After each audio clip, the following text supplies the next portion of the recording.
Welcome back to the Be a Man podcast, where we encourage men to be better men. Let's get into it.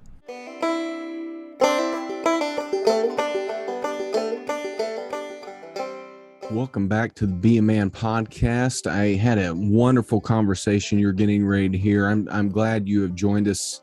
Whenever you're going to listen to this, whether it's morning, evening, afternoon, whenever it is, I think you're really going to enjoy this conversation. I had Tim on. He is a financial coach on the side. He offers advice in many financial areas, and we just get into some of the basics. What's it mean to be in control of your finances? What's it mean to have a budget? What's it mean to, we live in a culture where, inflation's rising, costs are getting higher. We wonder what in the world are we going to do? And he gives some very practical steps that you can take right now to really evaluate your needs versus your wants and how to plan for the future.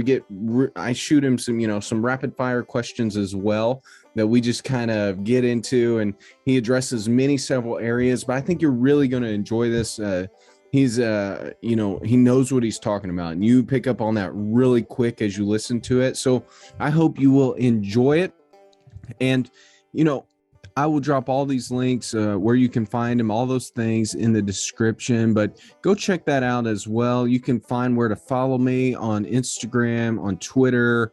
You can listen on Apple Podcasts, Spotify, Google Podcasts. There's several options there for you. You can also pick up that free resource about 5 ways to become a better man. I dive into 5 that are just, I think, very essential to the basics of becoming a better man. And I hope you go pick that up, print them off, share them with your church. If you have a men's group or whatever it is, Sunday school classes, small groups, whatever you want to do, go ahead and pick that up, use those to pass it out to other men. And hopefully you can have a little Bible study or something there that you can encourage them with. My goal is to make some videos to go along with those, so that if you want to use them as a resource in your studies, you can do that. So I'm going to be working on that here very shortly. So look for that as the 2023 progresses. And with that, I hope you enjoy the episode. Leave some feedback. Go like it, subscribe, do all those cool things that they want you to do that help the algorithms. And most of all, I hope you are encouraged to be a better man this week. So let's get into it. All right. Welcome to the Be a Man podcast. I'm excited you're here.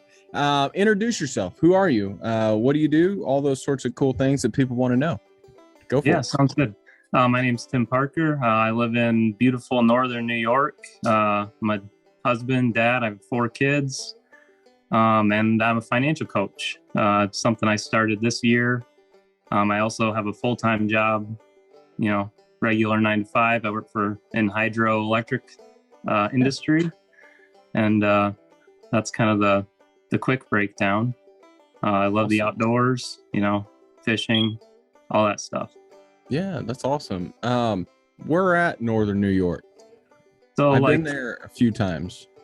Yeah, about as far north as you can get. About 20 minutes from the Canadian border. Okay. Adirondack Mountains area. Awesome. Yeah. Winona Lake is somewhere up there. I can't remember. Man, that's going to drive me crazy. The town that's near there. But yeah, it's beautiful. Like, the only thing you think of New York is New York City, but most of the state doesn't look anything like that. Yeah, definitely not. Yeah, I've lived in different rural parts of New York my entire life, and yeah, I love the rural parts for sure. Yeah. I'm with you. I'm in a rural Midwestern town in Illinois. So it's, everybody, when they think of Illinois, they think of Chicago, but 95% of the state looks a whole lot different than Chicago does. So yeah. All right. So let's get into it. So you specialize in financial coaching, that sort of thing. So dive into that. What brought you to that? What's your goals in doing that? And what do you hope to accomplish? Yeah, so my main goal is just to give people hope. I mean, as a coach, like any kind of coaching, I've been a lot of different kinds of coaches. Actually, I've been a basketball coach and a tennis coach in the past, and done a lot of accountability with young men, and me and my wife together with couples and that sort of thing in a faith perspective. But the financial coaching, I got really into it just because my past with finances was just like everybody else's. I fumbled along for years and years with Yeah. with no guidance. And Sure. and as I look back and have learned the things I've learned recently, and just dove more and more into learning about personal finance and managing that, and stewarding it well.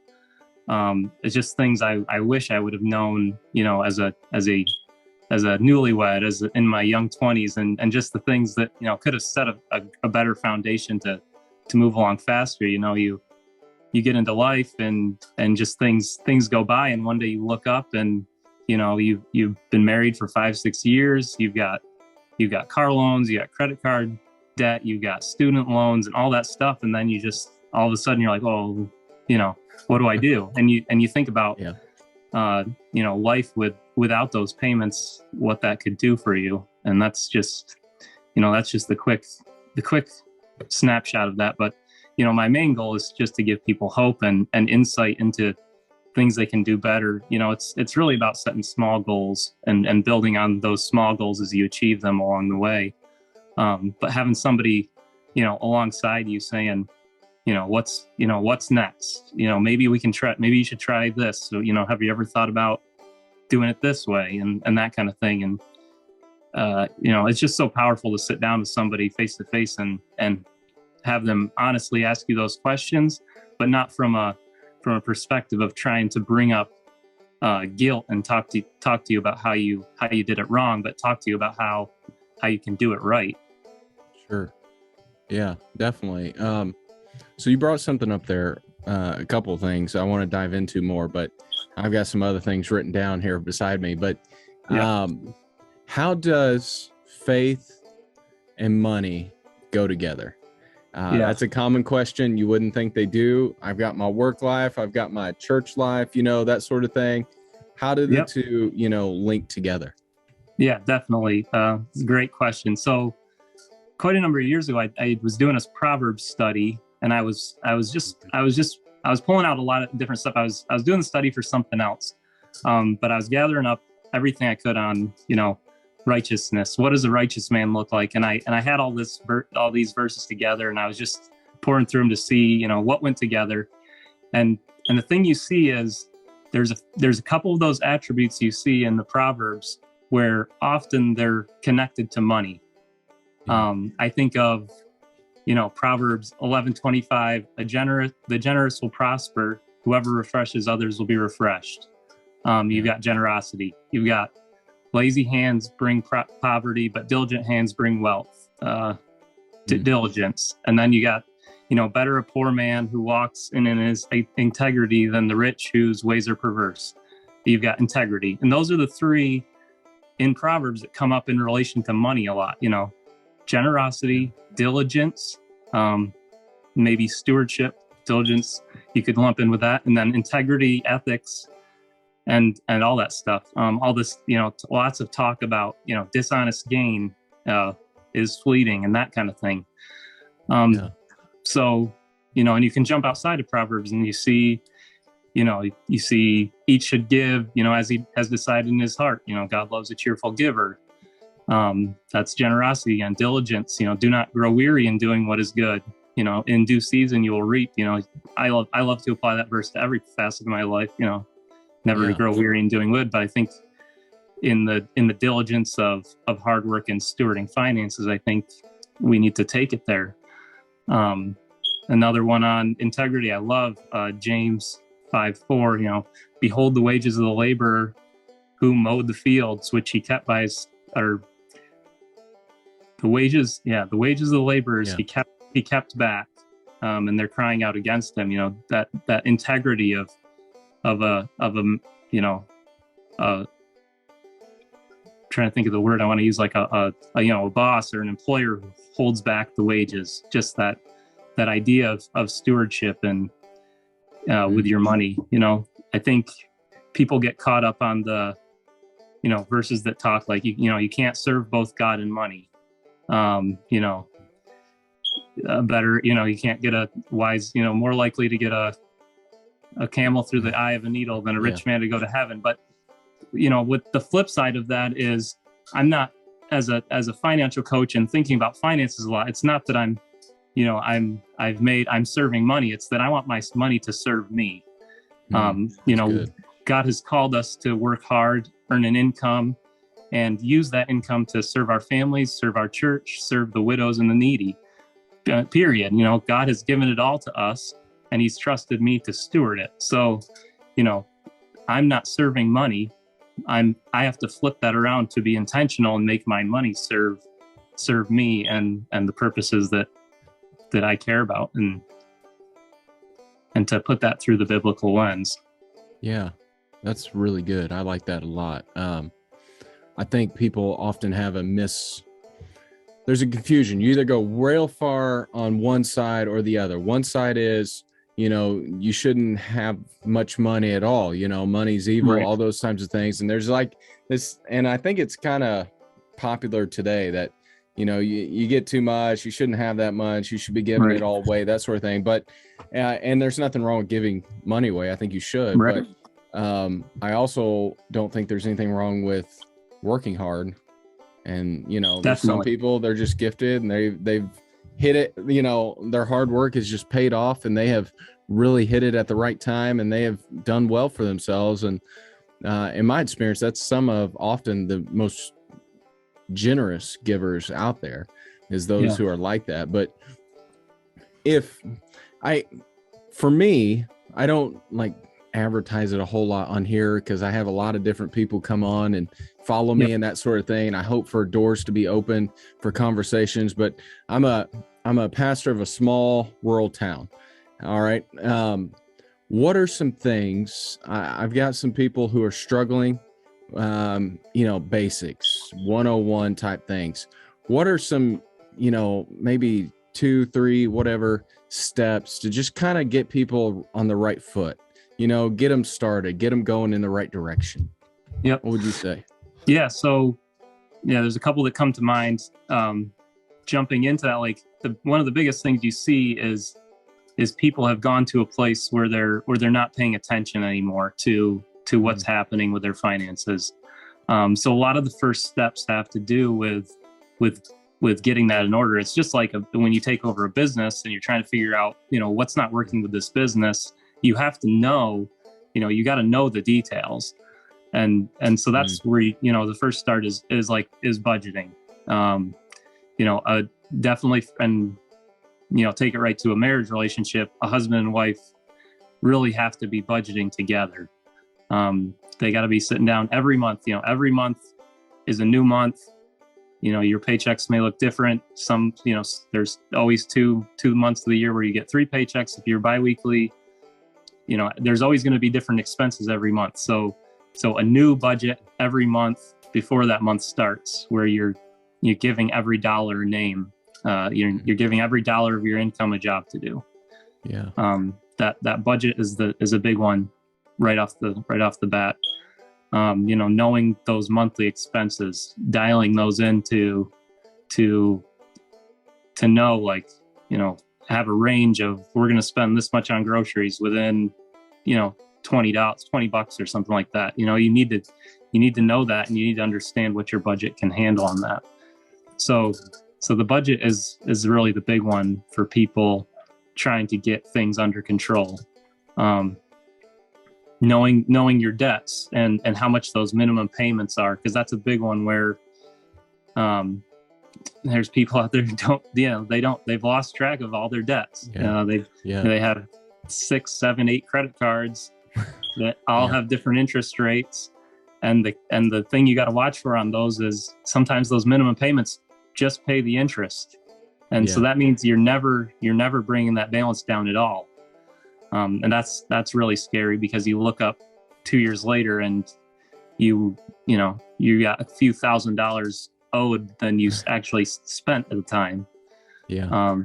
So that's a big one, getting your, getting your budget under control and actually looking at it, understanding it, understanding your income stream, what that really looks like after, it's at take home pay.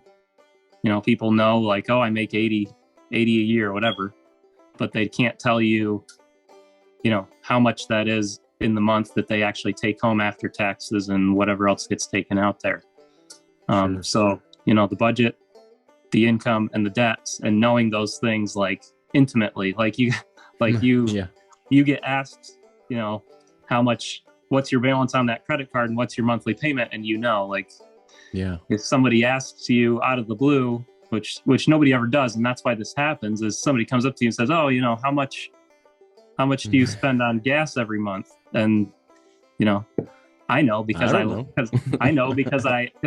love crunching the numbers, but Yeah. I'm kind of a math nerd. I'm a math nerd at heart. But you know what I mean? Like, Yeah. it's those three things: the budget, the understanding your income, and the debt control, and knowing what that picture really looks like. And in a marriage relationship, a husband and wife doing that together. That's Sure. the thing. Yeah. That's really good. I think that's where everyone has to start in this journey, but I don't think it's really taught anymore in Right. schools, especially. I don't think No, definitely not. kids have a clue what's going on. They're basically handed a little, rectangular card, and the money just kind of appears everywhere, Yeah. And I think it's really a challenge. It's something that I think we're going to have to really dive home and really, teach and, preach to people, is that they've got to know what's going on. And I say that also because, as you know, things have gotten a little more expensive the last year and a half. Yep. What are some, and I know I told you before, but I'm hearing people, they're starting to say, I'm starting to feel it, and they're starting to give up things. They're starting to, having to make a choice between this or that, and something that they've not done before. Maybe some of those things aren't so bad, but that they're having to come to grips with some of those decisions. But for others, I have 4 kids. I have 2 boys who eat a lot, and just put it out there. And I'm not, too shabby either, but you have to be very purposeful in what you're buying and doing. So what are some things that people can do as many expect, inflation to go even higher this next year, and things to get even harder? I think they're predicting, at least. What are some things the average person could do? What are some strategies or whatever they could do? Yeah. So just jumping right on like the grocery side, understanding that, first understanding your typical week. Yeah. We break it down. I like to break it down in weeks. It just makes sense that way for, how much you spend on groceries a week, and understanding, your past couple weeks of that, is it 150? Is it 350? Because that makes a big difference by the end of the month. So understanding that first, what your typical is good. And then from there, you start to strategize and say, one is a big one is people go shopping too often. If you're going shopping every other day instead of, once a week, you're going to spend more because you've planned less right off the bat. So you're going to get things that you think you might need at the time, because you've already, like, just that schedule shows that you're not planning things out. If you're getting dinner that day for that day. So the weekly like meal planning and looking out on those other things. Like, I know for us, like diapers, we're almost out of that season of having multiple kids in diapers, but looking out on the diapers at the beginning of the month and saying, all right, we're going to need 2 boxes this month. We're going to buy one, we're going to buy one at the first paycheck. We're going to buy one at the second paycheck, and you're going to spread it like that. Sure. And so those items, and then the weekly, like a weekly meal plan for, we're going to these are dinners we're gonna have. These are lunches for everybody's gonna get, and kind of planning that out ahead, and getting all the stuff for that at the beginning of the week, and making it a point to not be going out and picking up stuff every single day, because that's it gets out of hand. And you see it all the time with people spending, $500-$600 every 2 weeks just because they're going to the store all the time. Yeah. Because I remembered I needed that, and then I also got this while I was there, and so that's one thing. The gas is tough. Oh man, gas is really hard. Yeah. That's a hard one. I mean, the price has gone up so much. That's one you have to adjust other things to meet that one, because you're slave to that one. I mean, you got two people going to two jobs every day. You can figure it out, and you can figure out how much you need, but really managing that gets tough. So that's one where you just kind of gotta deal with it. The subscription stuff, that's one. Oh yeah. I didn't even think about that. A couple of years ago, my wife and I just decided we're gonna cancel every subscription we own. So we went through and figured out all the subscriptions we had. We just canceled them all. And then over the next year, we lived and decided to see, like, okay, what haven't we missed? Which was most of them. Yeah.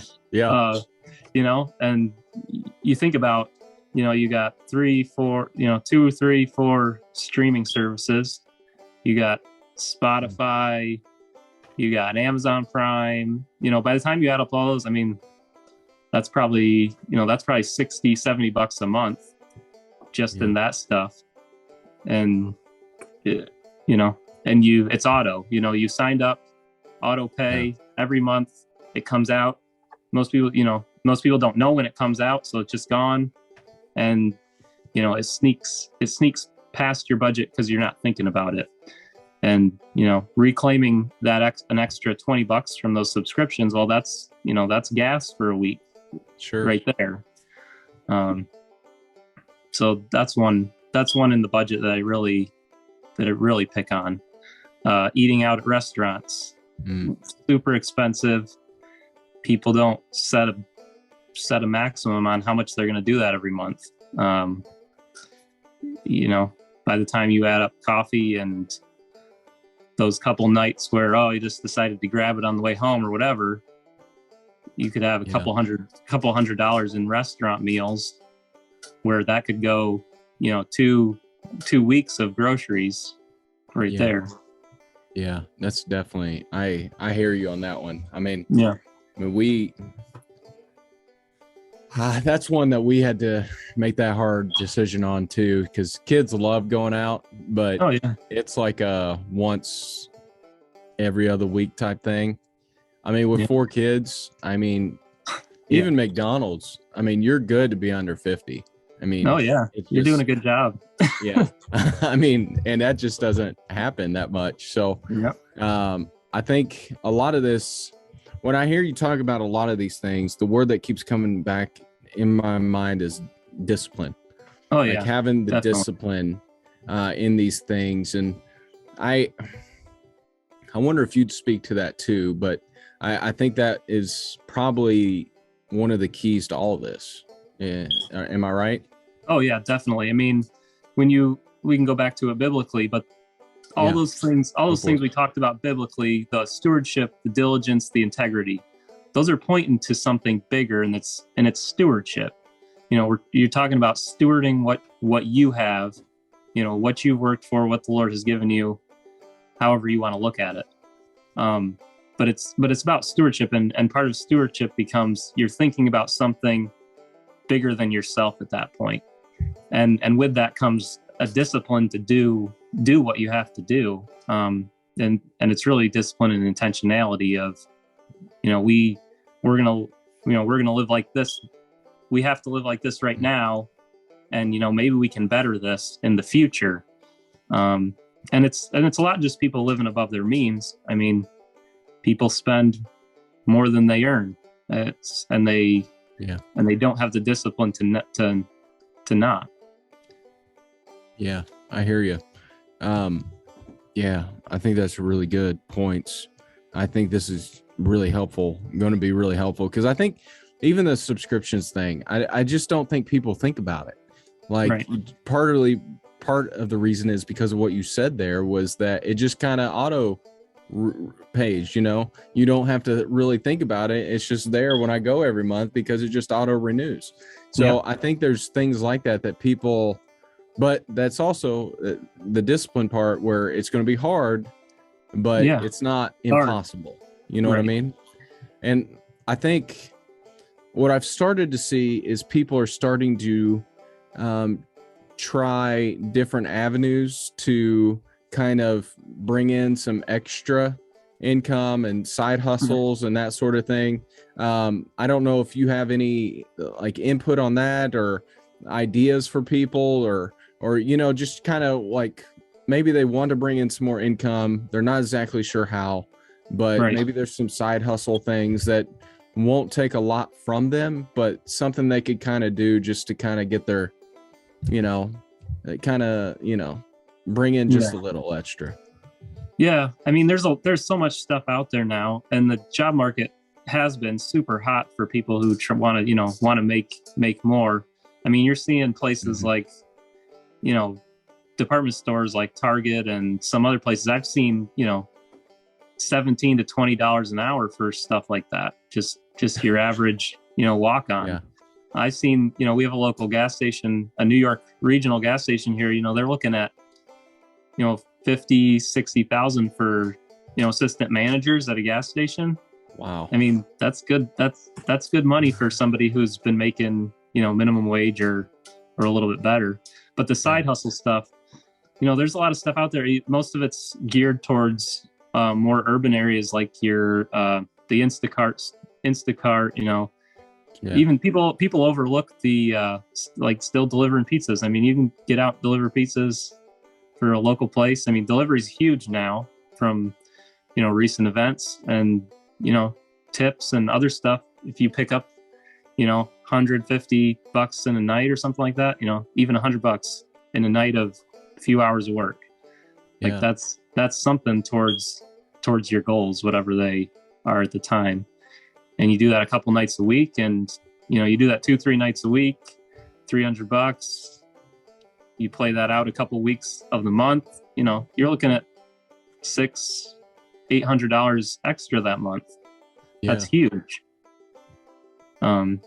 I think back to when I was younger and when I was newly married, I was like, man, I should have been doing that stuff at night. Like, I don't know. No, I know. I was just, happy to be married. I don't know. Yeah. Like when you didn't really need a lot of sleep, but yeah, right. I didn't need it back then. Now I need it. It's like, yeah. But, the Instacart, the Grubhub, like the private delivery, places, restaurants pay to have you deliver food and stuff like that. Restaurants that don't have their own internal delivery services. I've heard people make decent money like that. I think people are still making okay money with like the Uber and Lyft stuff. We don't have that in our area because we're so rural, but I've heard mainly because you can switch that on. You can switch that on and do it for a couple hours, and make some cash quick on your time. But gotcha. There's a lot out there if you look hard. Sure. Yeah, I mean, I see people wanting to do more and more of that, and right, it's just a avenue, almost to the point where they want to do that more than, like, they want that to be their job. Right. Yeah. And I don't know. That can be a pitfall for sure, where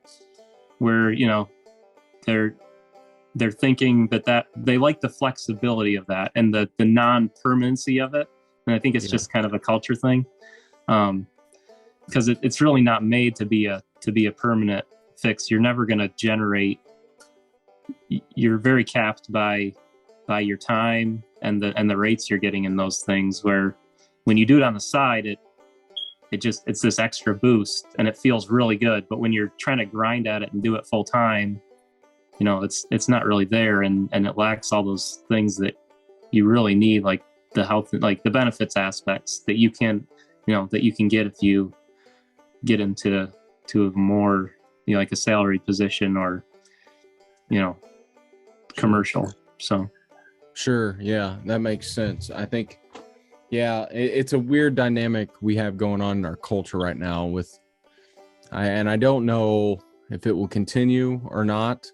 I work with a lot of teenagers, and I think some of them really like that. Others, they want to get in the workforce. They just want to get out there and start working. And yep. I don't know if part of that has been these last few years have really pushed them towards that or what, but I'm noticing a little bit of a shift in younger people where they're yep. ready to really, they want to change some things. And yep. I don't think we've seen that for a really long time in our culture. Probably, I mean, I think we're probably pretty close in age, but I don't think it's happened in our lifetime. Ours has kind of been the go with the flow type yep. Deal. And I think the millennials are kind of like that too. But I think this next generation coming up, I see a little bit of a shift. And I don't know, I hope that's a good thing, that they really want to revolutionize, kind of like what the baby boomers did. And, and I wonder if we're on the brink of something like that happening, because it's well overdue. For when those things naturally kind of occur throughout history. There's something else I was going to ask you. Investing. Should people be doing it right now? Yeah, definitely. Okay. It's, investment's a long-term play. I mean, when you're looking at an investment, you're looking at something that's 5 years out. So, you think about right now, our economy's down. It's just, you don't know what's going to be happening in 5 years, but I can tell you most likely now's the time to buy. Right. I can most likely tell you that if you look back in 5 years from now, you'll think that, everything was on sale. So yeah. If you look back through our history as a country, every 5 year period, it averages out to have been a large gain for the most part, as far as in the market. Gotcha. Yeah. But what about gold? Be consistent. Yeah. Are you a gold person or no? I hear different takes on it, and I'm like, what do I like? Like you hear all these things, you do research, and you read this thing, and it makes sense. You read something else, and you're like, well, that says the exact opposite, and that makes sense. Like, what do you do with all of it, Yeah. The gold's really not, it's not so much an investment. I mean, the price of gold isn't trending upward all the time. Sometimes it's up, sometimes it's down, but it's hovering around the same. Sure. Some people like to have it because they think they're going to use it when the economy crashes and all that stuff. But yeah. From an investment standpoint, it's not really an investment. I got you. There's probably better things you can do. Crypto? I'm not a crypto guy. I'm not a crypto guy. Some are majorly against it. Yeah. Yeah, I'm not going to say I'm against it. I'll say I don't view it as an investment. I see it as it is something, from the standpoint, there was one thing I like about it. It's not regulated by the government. That's the one thing I like with you about there. It. Yeah. From the investment standpoint, it doesn't have a long-term track record of continuous gains. And that's what you're looking for in an investment. Sure. This is something people do because they like it and they like to have it. It's a commodity that gets its value solely from how much people want it. Yeah. So the more people want it, the more it's going to be worth. As that wanes and waxes, it's going to just go up and down. It's not tied to something that has value like Apple stock. Yeah. It's tied to how much people want it. Sure. And, and the government's currently, I know they're actively working on, ways to try to regulate it. So yeah, right there, you've got all the people who loved it at the beginning loved it because it was unregulated. And so now that it's probably going to get regulated, it's now it's just a form of currency. It's not an investment, and it never really was. It made a lot of people a lot of money, but it never was an investment. It was a speculative play on a thing. Sure. It's like investing in coffee beans. It's not an investment. It's a thought that in a year or 2 years from now, people are really, really going to want coffee beans. Yeah, I hear you. It's a gamble for sure. Right. I'm not against people having it if you want to buy it, and but don't call it your retirement or an investment, because it's not, in my opinion. Yeah, I hear you. That makes sense. I'm shooting a bunch of things at you right now. No, Maybe I should call this rapid fire, but no, that's great. There are things that I'm asked a lot, or I think about a lot, and I'm like, I don't know what to think about these things, but that's why I'm trying to. My goal is for 2023 is I'm going to be talking to a lot of guys like yourself who deal with this different sides of finances and different things, and in order to hopefully help people, especially as they start the new year, get on the right foot. Because I think after Christmas, you spend a lot, all those things, and you're like, man, what do we do? And getting people started in that right direction, I think, is huge. And I think with the potential challenges coming up in the new year, I think people are going to need to start thinking about it and really being purposeful, kind of like what you've said with the discipline and stewardship aspects. They're going to have to be very purposeful in how they use and handle their money and what they spend it on. And I think one other question I have is, how much would you, as people are wrestling through these different things, what's a comfortable, kind of savings emergency type deal? How much should people kind of keep around? So let's say a engine blows, I don't know, just something. The standard answer for that is 3 to 6 months of your super condensed expenses. If you're in like a plan, like if you've jumped on a plan where you want to like crush debt, you can probably scale that back to a couple $1,000, $2,000-$3,000 if you're like going crazy and trying to pay off all your debt in a few months, or depending on how that much is.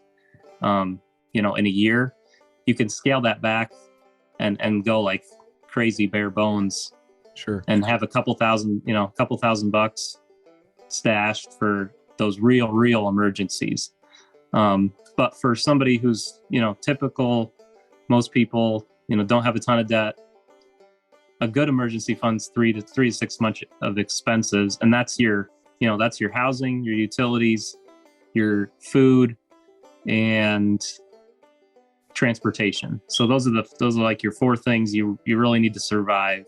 Yeah. And then your essentials. And that's where that 3 to 6 months comes from. So it's not 3 to 6 months of your pay, and it's not 3 to 6 months of your budget, because in your budget there's a lot of stuff you could cut if you really, really had to. So that emergency fund is to get you through if you have no income at all, no unemployment, nothing, where you're down. So that's for a lot of people, that looks like, anywhere between $8,000 to $15,000 for most people. Depending on your housing situation, that's the one that can really throw it.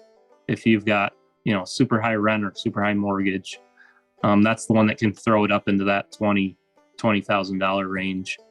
Sure. For the emergency fund. But yeah, stuff like that's always going to happen. Everybody needs an emergency fund for sure. Sure. Yeah, that's really helpful. I think I don't think a lot of people probably have that. And I think really the stats are 60% of people can't cover $1,000 emergency with cash. So, it's and on 75% of Americans live in paycheck to paycheck, which means if they don't get one paycheck on that, whatever schedule they're on, you know, they're on to credit or getting a loan or something like that. Sure. And that's mostly due to planning and living above your means. Those two main things: planning and living above your means, and that goes right back to that discipline and intentionality and stewardship we were talking about. Sure. Yeah. I think that's going to be really helpful for people as they hear this and watch this. And I wanted to give you an opportunity to just share where people can reach out to you, where they can, you know, learn more if they want to get a hold of you. Maybe they're in the middle of some kind of financial crisis, or they just have they've never budgeted before. How can they get a hold of you? Where can they learn more? Yeah, so my best place to get me is basically on Instagram or my email, and they're both the same, financial.coach.parker. So that's Instagram, and then financial.coach.parker@gmail.com.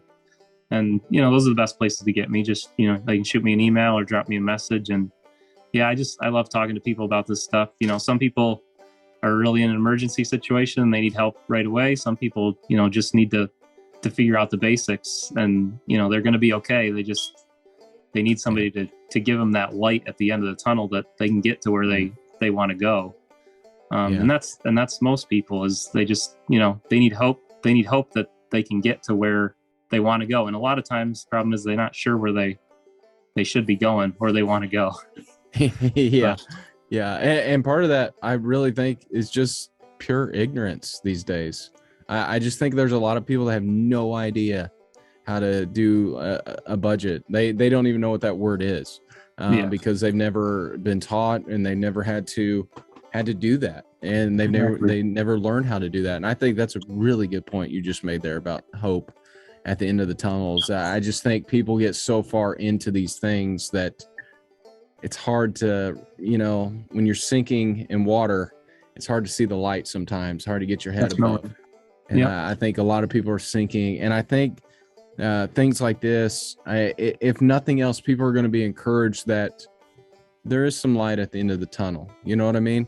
There is hope. Your point about you don't want to serve money, but you want your money to serve you.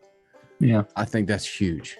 And I'm going to clip that and make it into some kind of short YouTube short or something there, because that is really, really good.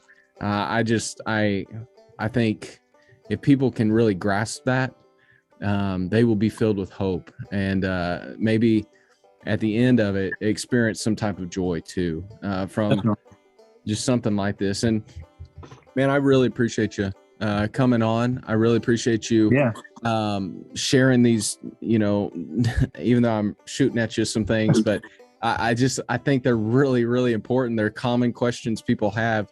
And I just really appreciate you doing this and having this conversation with me tonight. Yeah, thank you. It's a pleasure to be on with you. Yeah. It's awesome. Final word. You want to tell anybody, the audience, anything? Husbands, you know, if you've never done a budget, do a budget with your wife. If your wife handles all the finances, you need to say, hey, you know, I want to be a part. You know, that can be a sinking feeling for somebody trying to manage a home on their own. Young men, if you've got car loans, you know, student loans, credit card debt, get debt out of your life as soon as you can. You know, Psalm 37:21, you know, the wicked borrow and do not repay. You know, it's a hindrance to anything you want to do. You know, flip it around, make your money serve you. Man, that's good. That's a good verse too. I think a lot of people need to hear that verse. That's really good. I really appreciate you. Really appreciate you coming on.